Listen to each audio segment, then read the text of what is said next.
Now, Blake Lively isn't exactly one of Hollywood's best actresses, but I'll be damned that she's not hot. And to be honest with you, I can't blame any shark for wanting to take a bite out of that. And with that, I welcome you to another episode of The Real Mentor, where my goal, as always, is to enhance your movie watching experience.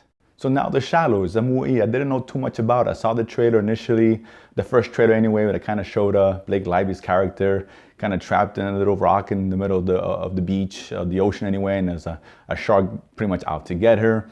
That's really all I knew about this. Wasn't sure if this was some kind of new horror film or what it was to begin with. But honestly, after watching this movie, I kind of wish I didn't go watch it, although it was free and there's nothing wrong with that. This movie is almost like, your parents' lecture. It kind of goes in one ear and out the other, and 2 minutes later, you totally forget what happened. This movie kind of follows the same trend. Now, the biggest problem with this movie is Blake Lively. I mean, like I said, she's hot, no doubt. I can look at her all day long. But honestly, she's just not a great actress. And this movie really just stars her. There's maybe one or two other characters in there that get sprinkled in the beginning and a little bit in the middle. But for the most part, it's just her trying to carry this movie. It's almost, and she's nowhere near the level of an actress who can carry that, much like Tom Hanks or, in The Castaway or Matt Damon in The Martian. So Blake Lively is challenged to carry this movie emotionally, and it doesn't work, man. You're not really interested in her. She's an okay character, and you did a good job in the beginning setting her up. She's obviously someone who goes to Mexico, to this unknown beach where her mom used to go and when she was pregnant with her.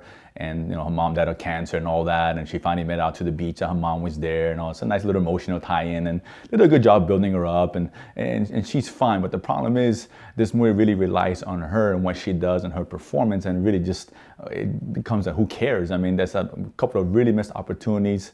And I don't want to give too much away, but where she could really shine as an actress and really get you vested into the movie and makes you want to care. But it really falls flat, and it's not all her fault, because although the direction's very kind of a mixed bag, cinematography wise, it's really cool, some really cool shots.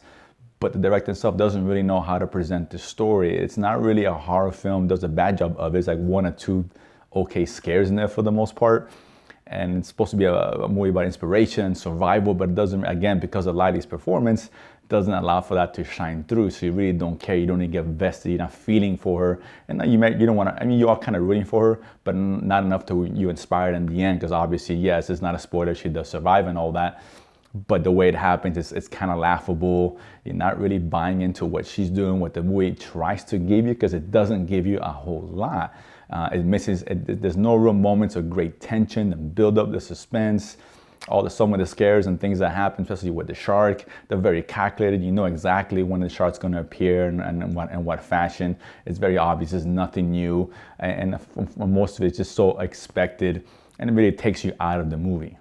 Now, don't get me wrong, this isn't the worst thing I've ever seen, but I can honestly recommend you guys go watch this. If you're a horror fan, there's not much horror here. If you like a good thriller, there's not much really to be thrilled about. If you like a good, story of survival and a good inspirational flick, that's not here either. It fails in all those counts. Now, if you're watching at home for free, I wouldn't recommend it. You want Netflix and chill because you don't have to pay attention to it, by all means do so. Or if you really love Blake Lively, fine. She's in bikini, they show her a lot, and the camera gets a lot of close angles of her, behind the scenes, and close-ups of her body, and that's great. But again, it's just not enough to carry this movie. I can't honestly recommend this to you at all. It's very forgettable. Maybe it's one decent scene that I remember, which is kind of out of place. It was memorable for the wrong reasons, and that's not a reason to really go see a movie at the end of the day. So ultimately, if you guys go watch it, buyer beware. But comment below, let me know if you did enjoy it. Maybe some of you guys out there will. Like I said, it's not the worst movie at all of all time. But again, it's not a good movie.